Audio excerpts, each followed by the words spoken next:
young people.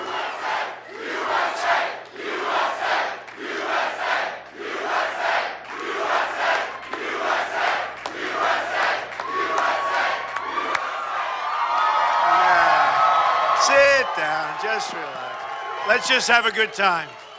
I look forward to this. I'm getting tired of the 15, 20,000 people. Thank you. We wanted to do a beautiful, nice, small, tight room with young, look at you people. Beautiful people. Beautiful people. Incredible future. And we're going to have jobs for you when you get out of college, okay? You don't have them right now. We had a very bad jobs report. We're going to have big, big jobs where you have lots of choice, okay? So I'm really happy to be back here. I love you too. And I do like Columbus. We've had great success in Columbus and great friendships. I have great friends from Columbus. I want to make sure that you request your absentee ballot. Now, how many people here are old enough to vote? Big group. Whoa! I'd say that's a pretty good, that's pretty good. Now I'll work a little bit harder, okay? See, now that I have that. And remind your friends and family to do the same. We're now 26 days, think of it, 26 days away from the most important election of even your lifetimes. And you have a long life ahead of you, a long, long life. But our country is going wrong. And we have only just begun to fight. We're going to make this country so great again. If we win, we'll create a booming and thriving economy for young Americans and jobs for young Americans. To me, that's so important. We'll create safe communities, lower taxes, leaner government, affordable child care and health care, and a government that's honest and decent and fair. You don't have that now.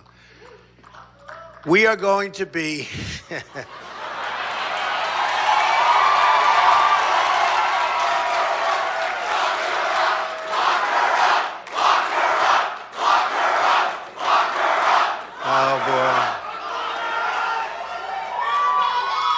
So young and so jaded already.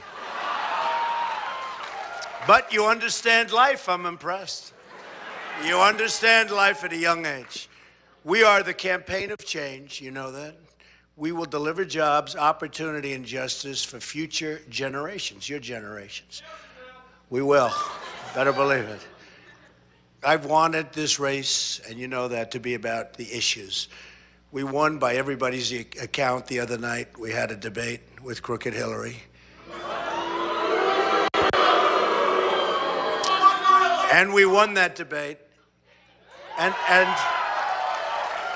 mean, I'm not saying that's what everybody's saying, and I felt that we won the debate. Remember when she walked in front of me, and I stood, and here's my podium, and here's my chair, and all, and I'm standing, and she walks right in front of me. And then the next day, she stood, answering a question, right? And she was right here, and I was right here, never moved. And the next day, the paper came out and said, I invaded her space. I said, what? I invaded her space.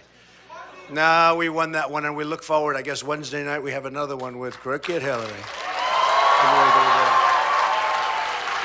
And by the way, I don't know if you know, the big Wall Street Journal NBC poll just came out in Ohio. Oh, we're only one up.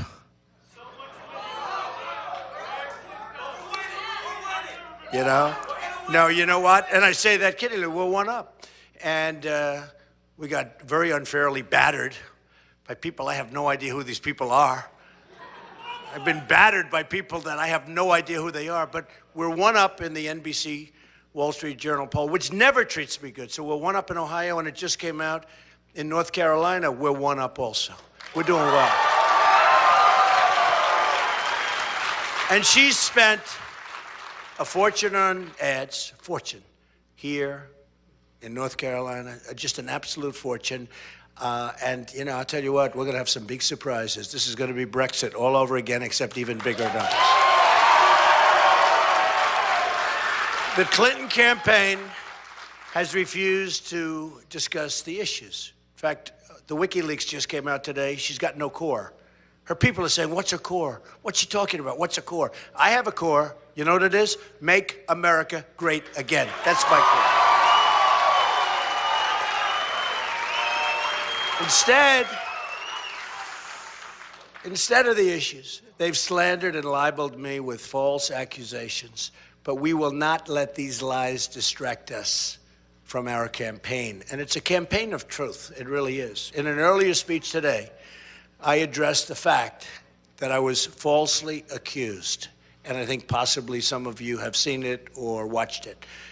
It's a disgraceful thing that you can be on the front page of the failing New York Times, and it is a failing newspaper. It's third-rate people, I'm telling you, third-rate bad people, sick people.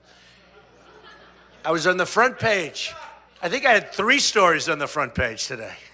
3. Who ever heard of 3? Boom, boom, boom. I guess it sells newspapers, unfortunately, but don't worry, because the paper's going out of business. It's only a question of when. But it's the failing New York Times, and they're inventing false claims without any evidence, no witnesses, no nothing. An act that supposedly years and years ago. I never met these people. I don't even know who they are. They're made-up stories, filed right before the election. Right before the election. I wonder if that had anything to do with this, right? It's a disgrace. I really mean it's a disgrace. I want to talk about policies affecting our lives, but I did want to mention that we did spend some time talking about that today. It just came out. The sad part is we don't talk about WikiLeaks because it's incredible, but WikiLeaks just came out with a lot of new ones. And it would be wonderful if these very dishonest people back there would talk about it. It would be wonderful. It would be wonderful. They don't want to talk about it because they want her in there because they perpetuate. But these are very, not all, but a big, big percentage. Very dishonest people. In fact, the reason I was late to the podium was because they weren't ready. We waited for them. And I said, let's go up without them. Who cares? But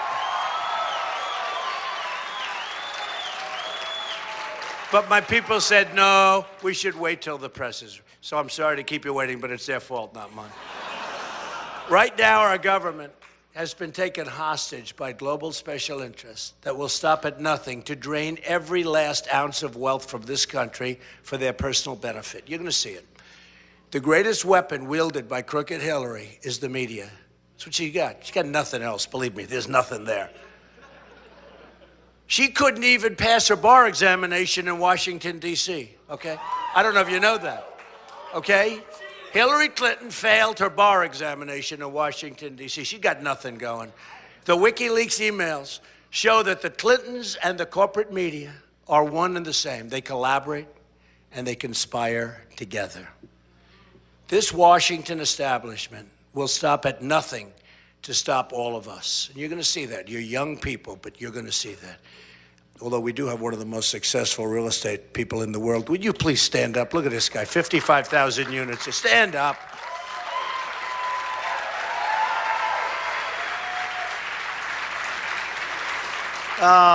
Great real estate man, actually. One of the best in the country. It's good. And from these parts. It's very good. I'm proud of you. These are the people who have given us decades of endless wars, producing only death and bloodshed, but no victory. We don't have victory. Can you imagine Douglas MacArthur? Can you imagine General Patton in their grave, right? Spinning. Look, he's going like this, spinning. They can't believe it. We announced 6 weeks before, we're going to Mosul. Did you hear? We're going to Mosul in a few weeks, and we're going to attack them. Whatever happened to the old adage, like, you know, you sort of do it like, don't tell everybody. You do it, let's talk about the victory after. They're going to Mosul. They want to go to Mosul to get the leaders of ISIS, because they say they're in Mosul. But they announced that they're going there for the last 3 weeks. So the leaders, you know, they're smart. They're left. They're gone. Oh, these people. We have some real beauties. Our president is incompetent, I will tell you that. He is grossly incompetent. These are the same people, although all he likes to do is campaign. Why isn't this guy working on jobs? He's campaigning all the time. He's campaigning or playing golf.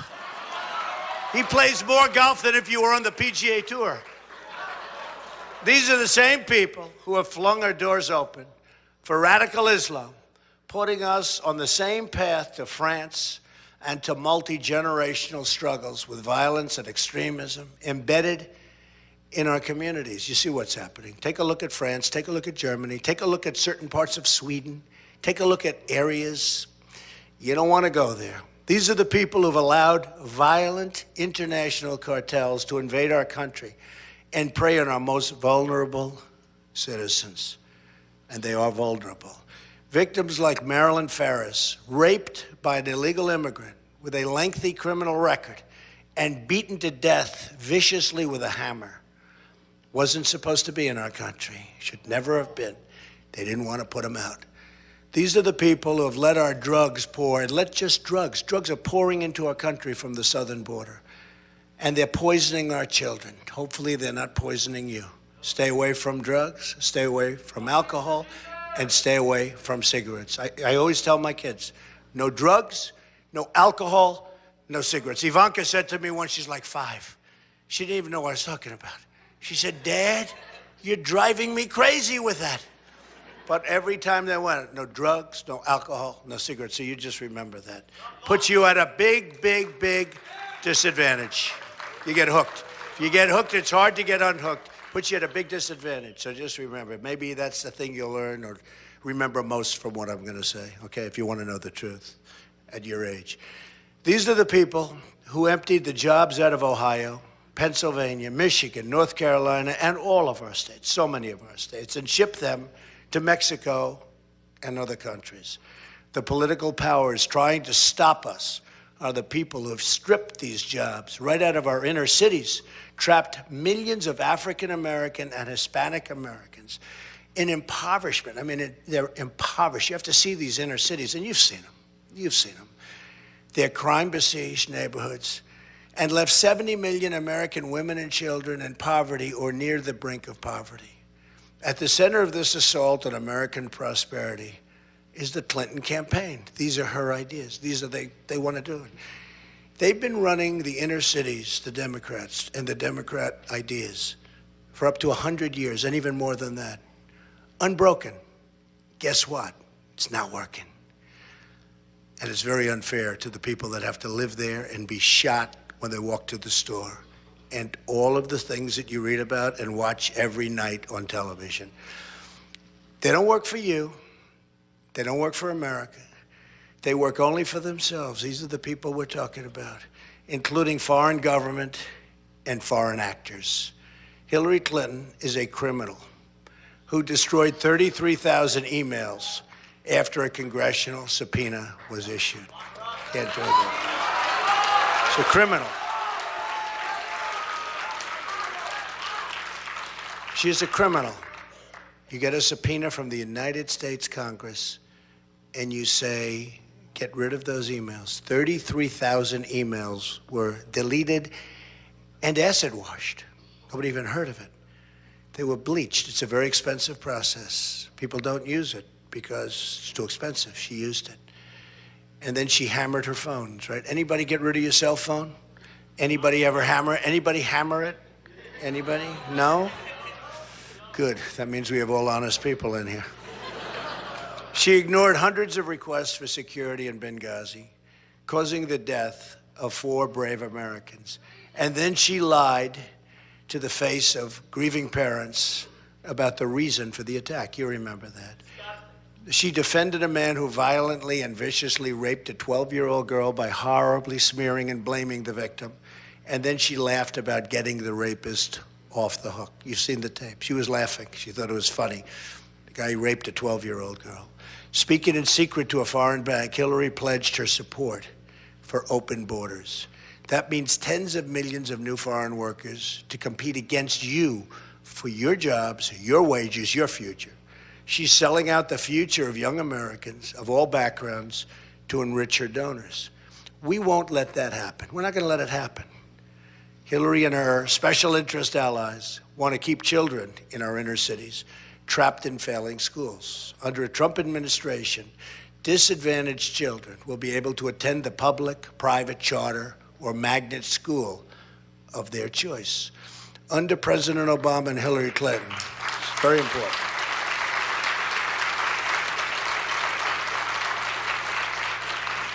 And we'll also get rid of Common Core and bring education local.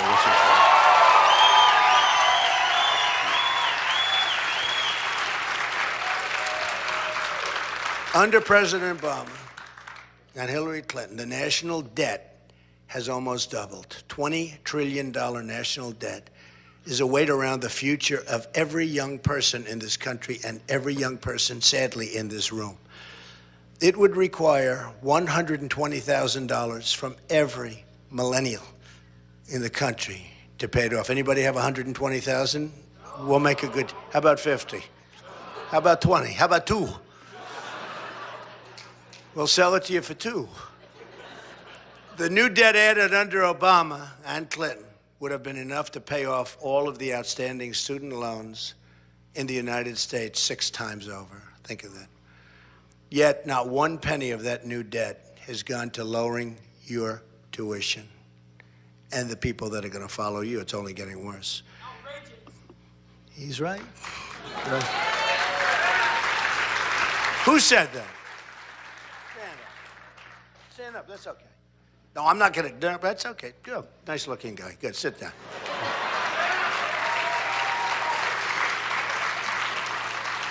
We made him a little nervous when I said stand up. He's a good guy. The share of 16 to 28-year-olds not in the labor force has increased to 45% during the Obama administration. Tremendously bad things are happening. In the Trump administration, we will work every day to make America great again for everybody, including millennials. First, we will lower the cost of college and solve the student loan crisis. It's a crisis, very unfair. The biggest crisis is you graduate, you do well from great colleges, like where we are right now, great colleges. But you graduate, you do well, you're proud of yourself, your parents are proud of you, there are no jobs. There are no jobs, no good jobs. Tuition at public four-year institutions was 40% higher in the last school year than it was 10 years ago. In all, Americans owe $1.3 trillion in their student loans. Think of that, $1.3 trillion. More than auto loans, credit card debt, home equity. I mean, nationwide, you're talking about the biggest factor. Students should not be asked to pay more on their loans than they can afford. And the debt should not be an albatross around their necks for the rest of their lives. And that's what it is. We're going to work that out. We're going to work it out, folks. We're going to work it out. It'll be a negotiation. You know that. Everything's a negotiation, but the art of the deal. We're going to work it out. We're going to work it out big league. But it's very unfair. You graduate, you graduate from college and you're starting with like an anchor around your neck. No good. It's no good. Not fair. That's why under my student loan program, we would cap repayment for an affordable portion of a borrower's income 12.5%. We'll cap it. That gives you a lot to play with and a lot to do. And if borrowers work hard and make their full payments for 15 years, we'll let them get on with their lives. They just go ahead and they get on with their lives. Because it's very, very hard for young people. It's probably the question I get more than any other question outside of defense which is catastrophic, what's going on with our, how badly we treat our veterans, how badly we treat our military folks. But I get asked so much about student loans and student debt. Young Americans deserve the same deal as federal workers. So we will equalize treatment so everyone can start saving for their families in retirement by the time they're 15 years out of college. So start counting, 15 years. In addition, I will take steps to push colleges to cut the skyrocketing cost of tuition. It's happening. It's happening. Very unfair. Because students are like a conduit. They get the money, they give it, and there's not enough incentive for these colleges to cut. And the costs are going up mammothly, much more so than other businesses and industries. And I fully understand why. We're going to do something about it. If the federal government is going to subsidize student loans, it has a right to expect that colleges work hard to control cost and invest their resources in their students. If colleges refuse to take this responsibility seriously, they will be held accountable, including by reconsidering whether those with huge endowments deserve to keep those endowments tax exempt. We have a lot of power over the colleges. And they're not doing the job of cost cutting because they don't have the incentive to cost cut. Because you're paying for it. Because you're paying for it. Some schools are paying more to hedge funds and private equity managers than they are in spending, and this is true, than they are spending on tuition and tuition assistance, while taxpayers are guaranteeing hundreds of billions of dollars of student loans to pay for rising tuition costs. We want universities to spend their endowment on their students, not themselves. We have to take care of our students.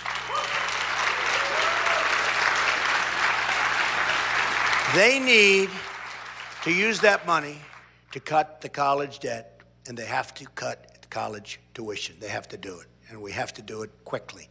Much of the skyrocketing cost of college education is due to the tremendous bloat in college administrators and bureaucrats. I know that doesn't happen here, but, you know, just maybe some places. Doesn't happen here, does it? No. No? No, I'm sure it doesn't. But every place else it does. According to the Department of Education, the number of college administrators is up more than 60% since 1993, 10 times the increase in tenured faculty positions. Federal regulations are responsible for much of this administrative bloat, and it is bloat. Vanderbilt University estimated that it spends $150 million per year, 11% of the university's budgets, to comply with government regulations. Big problem. Regulations in this country, a big problem. And by the way, I'm cutting your taxes, big league, massive. Hillary is increasing your taxes. So when you get out and when you get those good jobs, you're also going to be paying, if I'm president, a lot less taxes. She's going to increase your taxes very substantially. As president, I will immediately take steps to drive down college costs by reducing the unnecessary cost of compliance with federal regulations so that colleges can pass on the savings to students in the form of lower tuition. I will also make it a priority to protect students' rights to free speech on campus. Do you want free speech? Does everybody?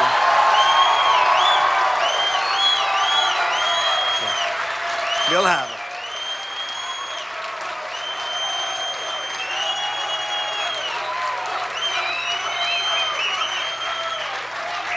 Wow.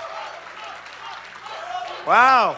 You like that more than the lower cost. I mean, that's impressive, right? What's going on? That's pretty cool. That's pretty cool. You know why? He just said it. You know why? Because what? Say it again. That's a pretty great statement. Pretty good. Hey. Do you want to be my speechwriter? I think that would be good. That's very good. That's very, very good. That's true. We love America. We want our country to be healthy again. We want to make America great again. That's been our whole theme, and we want to do that. But that's really well said, I want to tell you. Stand up. Let me see you. Wow. Good. What is that you're wearing? Turn around, show the press. They won't cover it if it's negative on Hillary.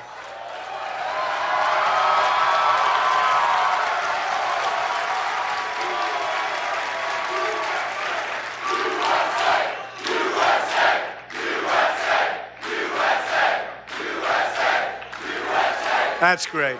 That's great. Thank you very much. Great. Good. Great future. In the past few decades, political correctness, oh, what a terrible term, has transformed our institutions of higher education from ones that fostered spirited debate to a place of extreme censorship where students are silenced for the smallest of things. You say a word somewhat differently, and all of a sudden you're criticized, sometimes viciously. We will end the political correctness and foster free and respectful dialogue.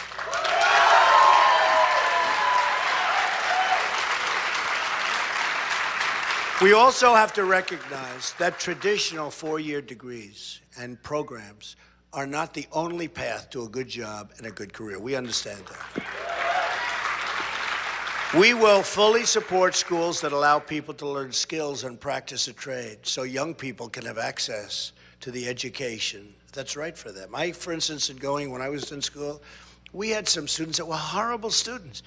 But man, could they fix an engine of a car, or they could fix things that were so much better than anybody else. They had a great ability for mechanics, for machinery, for operating bulldozers, a much greater ability than others that had straight A's in physics and math and all of the other subjects that we all take. And we forget that. It's very important. It's a great talent. It's a great skill.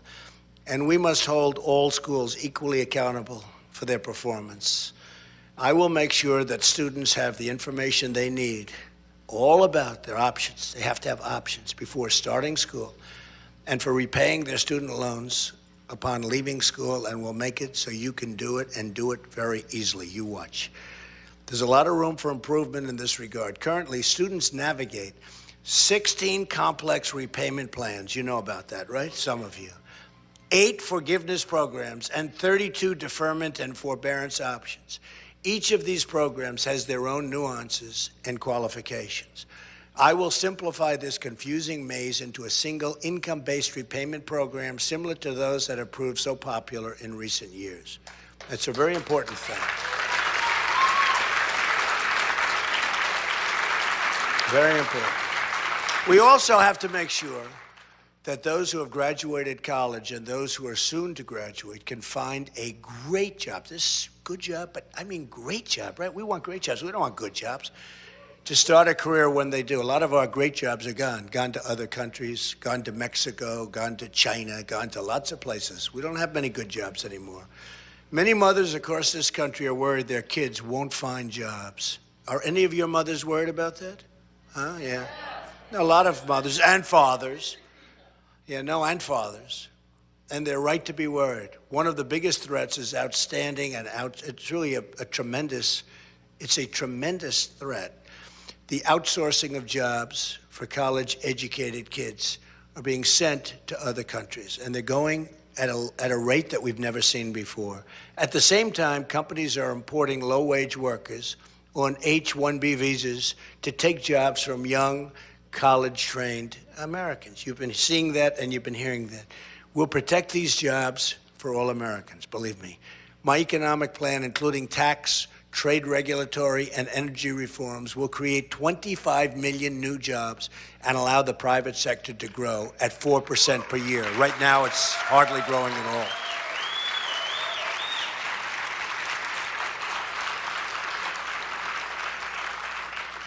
Crooked Hillary Clinton is going to increase taxes incredibly, unbelievably, a tremendous amount, while we cut taxes massively. Tremendous difference. Our plan includes reforms to protect and expand the sharing economy.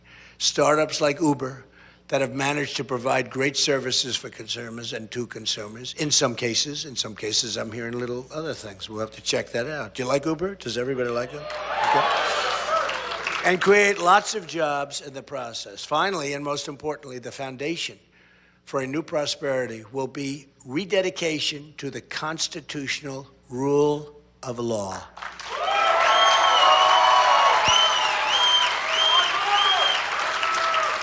A vote for me is a vote for change, and a vote for me is really a vote for you.